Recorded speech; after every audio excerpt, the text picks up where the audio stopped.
திருச்சி அரியமங்கலத்தில் அதிமுக முன்னாள் கவுன்சிலரின் மகன் பட்ட பகலில் வெட்டி கொலை செய்யப்பட்டது தொடர்பாக காவல்துறையினர் விசாரணை நடத்தி வருகின்றனர்.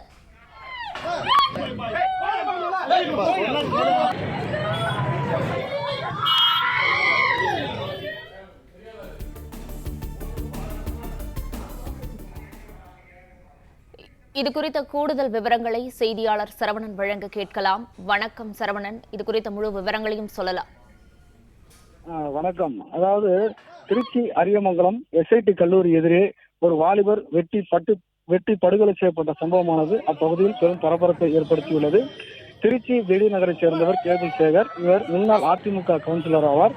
இவரது மகன் முத்துக்குமார், வயது 28. இவர் அந்த பகுதியில் கேபிள் தொழில் நடத்தி வருகிறார். இவருக்கும் இவரது பெரியப்பா மகன்களுக்கும் இடையேயான தொழில் மற்றும் சொத்து போட்டி நிலவி வந்தது. இதனால் இவர்களுக்கிடையே முன்விரோதம் நிலவி வந்தது. இந்நிலையில் முத்துக்குமார் தனது டூவீலரில் திருச்சி எஸ்ஐடி அருகே வந்து கொண்டிருந்த போது அவ்வழியாக வந்த மர்ம நபர்கள் அவரை மறித்து தான் வைத்திருந்த ஆயுதங்களால் அவரை சரமாரியாக வெட்டி படுகொலை செய்தனர்.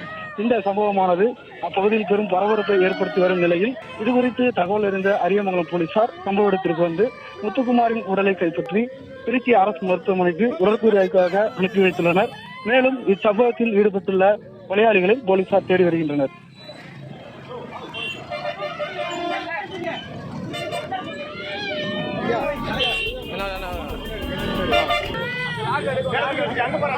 No.